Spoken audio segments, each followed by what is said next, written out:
Hey, thanks for being here. So first, what is a soul contract?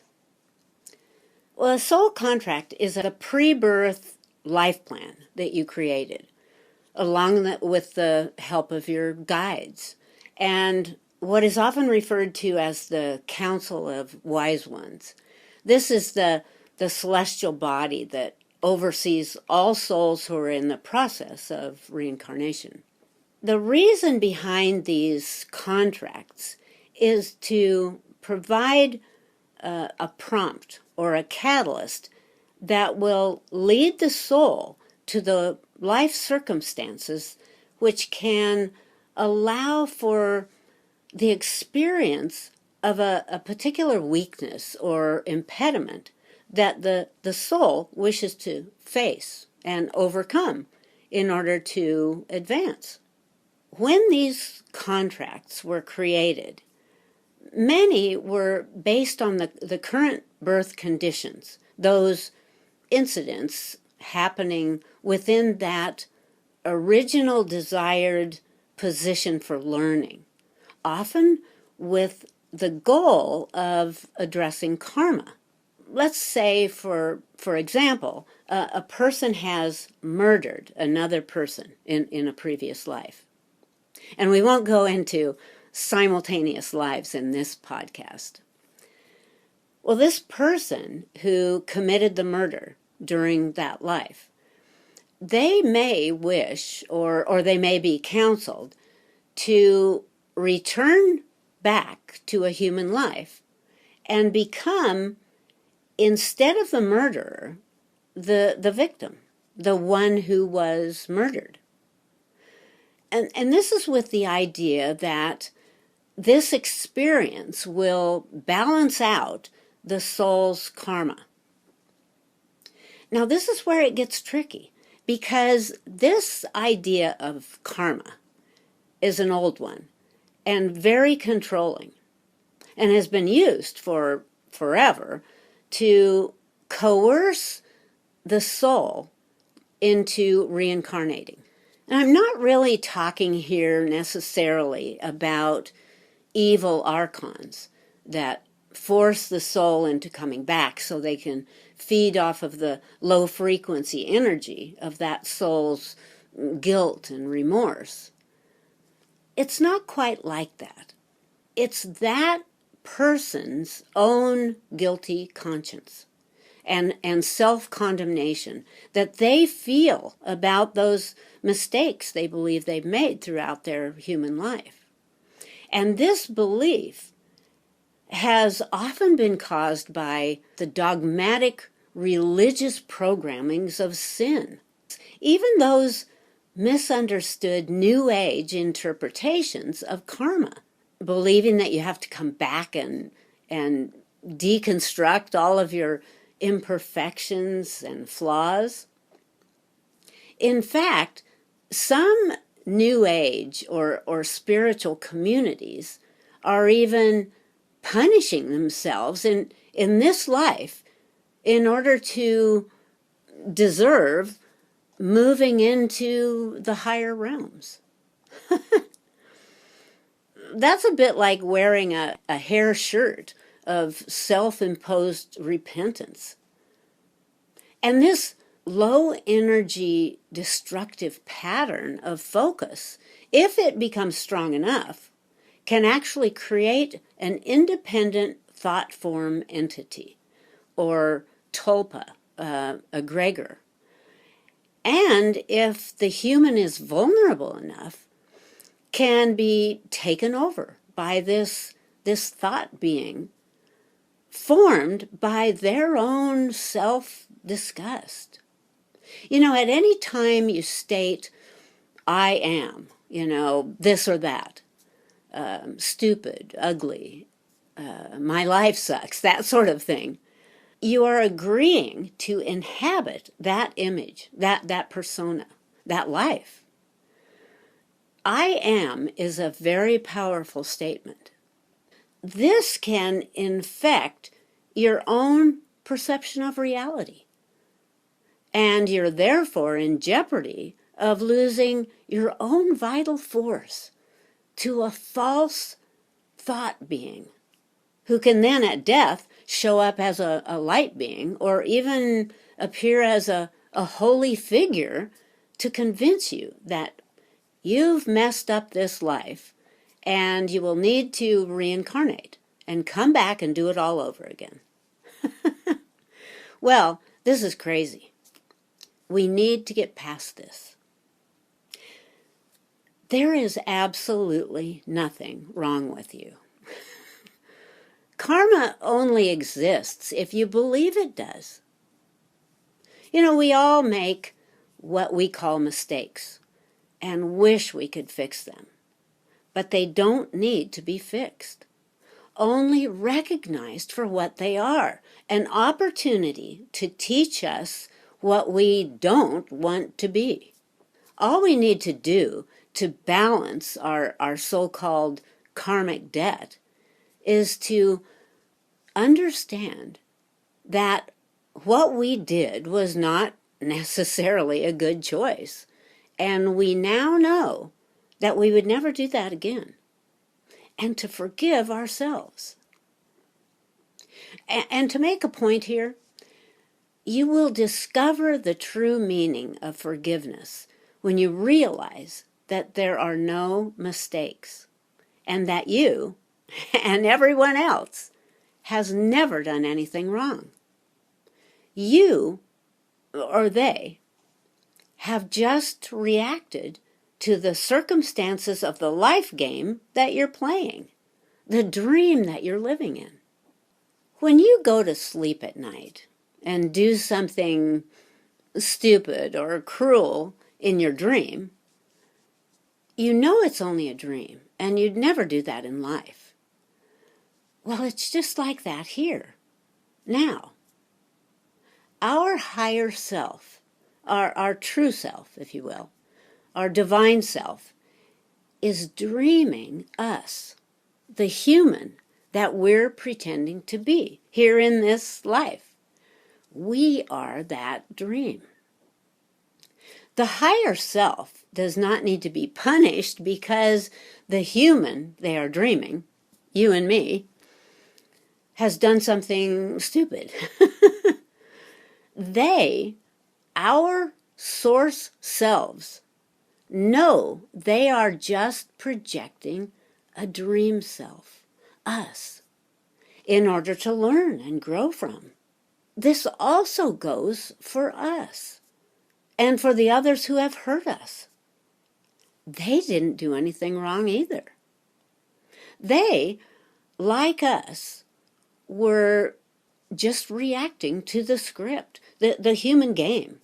We don't have to judge them and forgive them because they actually didn't do anything wrong either. That person who abused you or betrayed you, they're not bad or evil beings. They were simply acting out their part in the movie. Remember, this was all planned. So how do we know what is right anyway? By doing something wrong and feeling bad about it. That's our conscience telling us we don't want to be like that. We don't want to do that again. And that in itself balances out the karma. Listen, we don't come here to be miserable. We come here to remember the glorious, loving beings of light that we truly are. We're not limited in any way. We all have the capacity for magic. We can all channel. We can all speak to those on the spirit side. We can connect with those in the celestial realms, our galactic families. But we can't do this or realize this if we're plagued with thoughts of unworthiness and contempt for our beautiful selves. You are God beings. You are a piece of the divine, a child of the universe, a star being having an earthly adventure, living a brief dream of being human. So, most of us before birth signed a spiritual contract that would hold us to certain relationships or experiences in which we would agree to undergo in order to follow the path designed for this lifetime. Now, with this ascension, this shift into the higher realms that we're currently going through, much of what was placed into the life script is now irrelevant. We have by now surpassed all the need for suffering and reproach. Remember, we have free will, and if we feel that we've fulfilled our role here, we can now renegotiate those pre-birth terms. And this can happen several ways. The simplest is to tear up the old contract. We do this by visualizing those agreements either as a paper document or a digital one that we can either tear up or delete from our life plan. Now, after you do this, just let go of all the karma that you believe you've had and just don't create any more. From now on, be and act as the person that you would most like to be. Let go of the past. From now on, just treat others in the way that you wish to be treated. Be the person you always wanted to be. No more excuses. Just be your higher self. And if you need it to be more complicated, to feel, that you've really accomplished the goal of being free from contract agreements, you could do it this way. Take a moment in stillness. Take a few deep breaths and connect with that highest part of yourself, your core essence. And if it's a renegotiation, connect with your guides and explain that you feel that you've fulfilled the goals that you were hoping to address and relate in this lifetime. And you would now like their assistance to alter that script. Now, this is the time for you to state the revisions that you would wish to make and to rewrite that contract the way you would want it to be. And then you would see yourself signing a new contract that discloses those changes. Now, if it's a known contract with another human, a family member, spouse, friend, coworker, alive or dead, then bring up the contract in your mind with the intention of negotiating for the highest outcome for any and all involved. Then bring that person's higher self into your mind and communicate the message that you are now dissolving this contract out of love and gratitude, with no blame or judgment, for the most positive outcome for both. Now, this should be enough. However, if you still feel the need to go further, you could lay out the details that you feel have been completed and can now be released.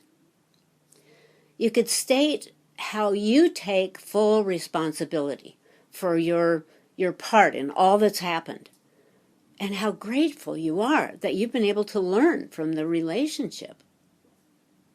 It's as simple as that. Try not to make it any harder.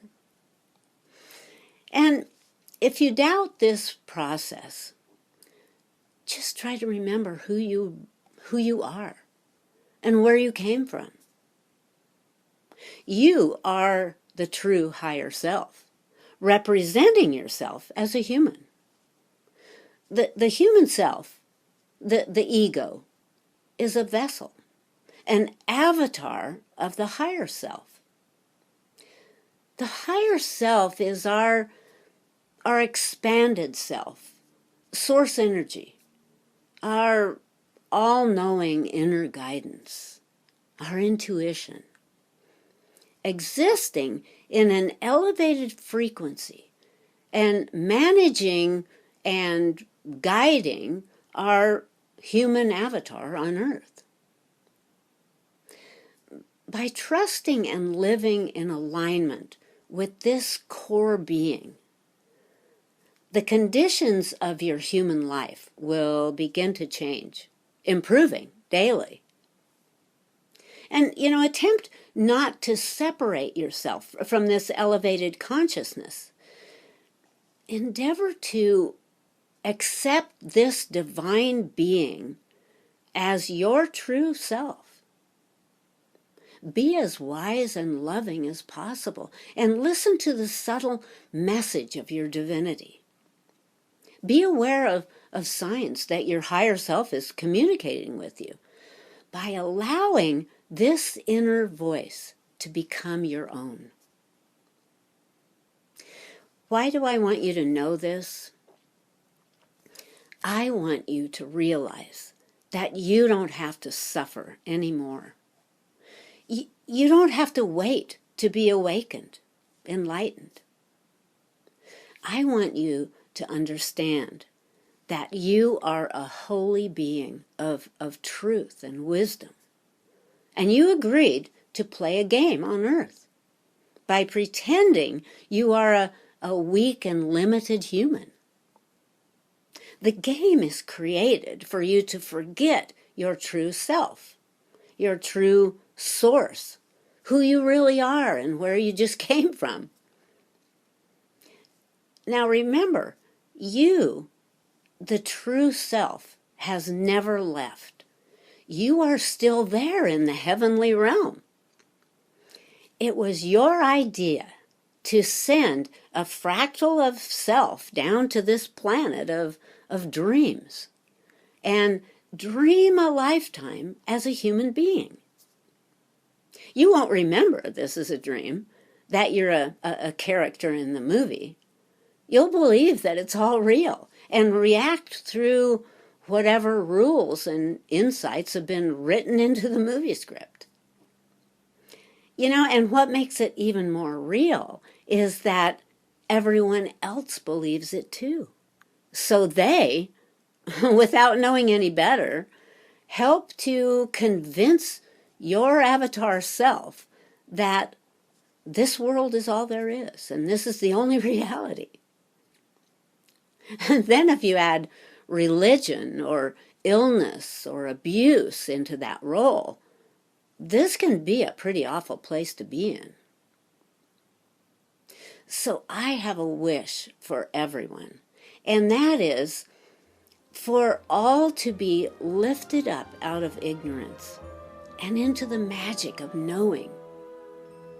Then, instead of life being a journey of manifesting misery, it can be one of creating a heaven on earth.